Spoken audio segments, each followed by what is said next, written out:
E aí, talvez a gente pode dividir a natação em 3 grupos, né? Os velocistas, que são aqueles atletas que nadam as provas de 50, 100, né? Os meio-fundistas, para quem não sabe, são aqueles que nadam as provas de 200 e 400, e os fundistas, que são aqueles que nadam a prova de 800, 1500, maratona aquática, ok?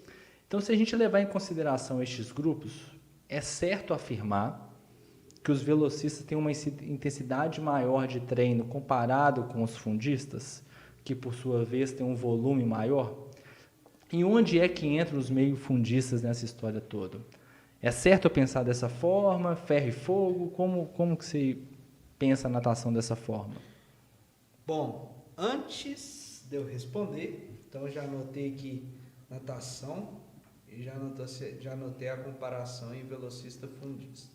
E a questão dos meio-fundistas. Isso. Onde é que eles entram nessa história aí? Eles vão mais para cá, mais para lá? Legal.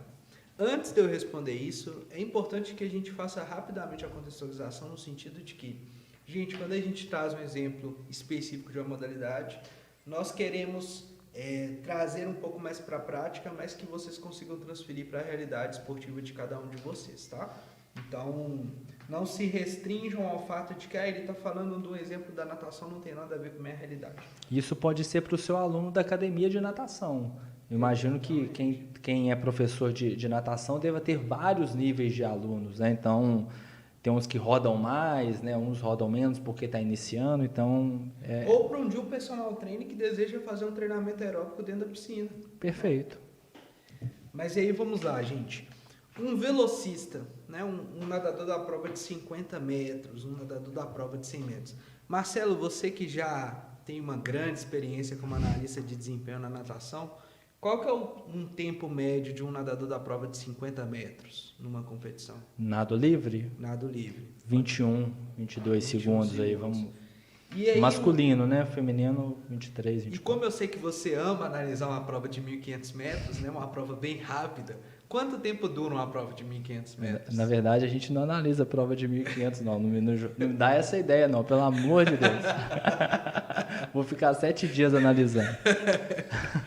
Aí vai ter em torno de 15, 16 minutos. Aí vai depender muito do atleta. Então, 17 minutos, né? Na verdade. Então, olha que interessante. Uma prova de competição onde os dois atletas querem nadar o mais rápido possível dentro da distância que foi estabelecida, né? Nós temos uma diferença gritante de tempo. Você tem um atleta de 50 metros nadando para 21 segundos e um atleta de 1.500 nadando para 15 minutos. Se o tempo é diferente, consequentemente, a velocidade vai ser diferente. Então, a velocidade durante a prova que o nadador atinge é muito maior do que um nadador velocista atinge, né? É muito maior do que a velocidade que um fundista atinge. Ok.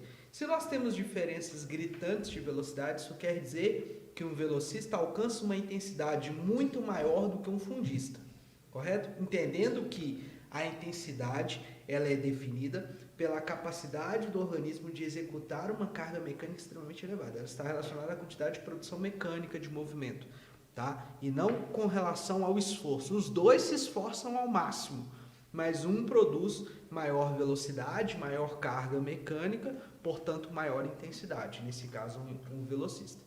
Dentro dessa ideia, então, o fundista nada uma metragem maior, ou seja, o volume dele é maior. Sendo assim, existe uma diferença natural, onde o fundista tem uma intensidade menor, uma velocidade menor, com uma metragem maior, e o velocista uma intensidade maior, uma velocidade maior, com uma metragem menor. Por aí a gente já consegue entender da onde surgem muitas discussões relacionadas ao princípio da interdependência volume-intensidade.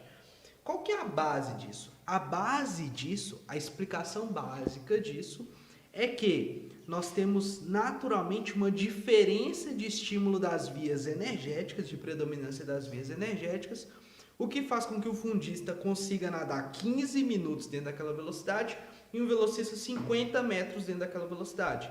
A base é que um fundista tem uma prioridade de estimulação das vias oxidativas, né? Estimulando mais as fibras do tipo 1, que tem uma prioridade oxidativa, e os velocistas uma prioridade do metabolismo anaeróbio alático e lático, né? Nesse caso, estimulando mais as fibras do tipo 2A e 2X, são as fibras rápidas.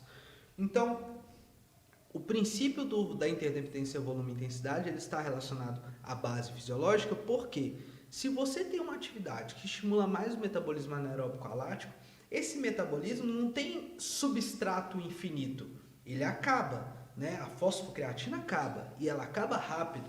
Então, para você manter aquela intensidade que a fosfocreatina permite gerar, né? Porque a fosfocreatina é um metabolismo, é um substrato que possibilita energia de forma extremamente rápida, e as fibras do tipo 2 fadigam muito rápido, você vai gerar muita energia num curto espaço de tempo. Se você precisa de mais tempo, você precisa de uma energia que seja, não precisa ser tão rápida, mas que fique mais tempo produzindo. Esse caso é a via oxidativa. São vias relacionadas a fibras que têm um limiar de fadiga maior, suportam mais tempo de atividade, geram bastante energia durante um longo tempo, mas têm uma necessidade de um tempo maior. Consequentemente, têm uma produção mecânica menor, geram menos movimento, né? Consequentemente, uma velocidade menor. Então, a base do princípio da interdependência volume-intensidade é a fisiologia que está por trás, é as vias energéticas que são predominantes, é as fibras que são predominantes, né? A característica biomecânica, um velocista precisa de mais força explosiva, de mais potência, de mais força máxima, um fundista precisa de mais resistência de força. Nesse caso, você transpõe da natação, você transpõe para a corrida, você transpõe para todos os outros esportes que existem dentro do mesmo esporte uma discrepância de possibilidades. Um atleta de luta peso pesado, né, vai ter uma duração de luta muito maior do que um atleta de luta da categoria ligeiro, da categoria peso leve. Já tem uma seleção genética ali prévia do próprio esporte, onde o da categoria ligeiro ele tem mais potência, mais explosão, mais velocidade, peso pesado, um pouco mais de necessidade de resistência, de manter a luta por longo tempo. E onde o meio fundista se entra aí? Onde o cara misto entra aí, né? Que foi a pergunta. Ele é o cara que sofre. Ele é o cara que quase vomita todo o treino. Ele é o cara que sente vamos dizer assim, uma dor muito grande durante o treino. Por quê? Por ele estar no meio termo, ele treina em metragens elevadas, mas em velocidades elevadas também. Então ele é um meio da balança ali. Geralmente é o cara que tem maior produção de lactato dentro do treino, porque ele usa muito metabolismo anaeróbico lático, né? O metabolismo anaeróbico lático alcança o seu pico ali de produção de energia entre 30 segundos a 1 minuto, né? E quais provas entrariam nesse tempo de 30 segundos a 1 minuto? A gente entraria com 200 metros, né, Marcelo? E 400, correto? Qual o tempo? Entre 30 segundos e 1 minuto, né? Qual prova de 200? 200 e 400? 200 e 400, vai ser 48 segundos, um minuto. Então, olha só, aí você já tem provas com pico de metabolismo anaeróbico lático.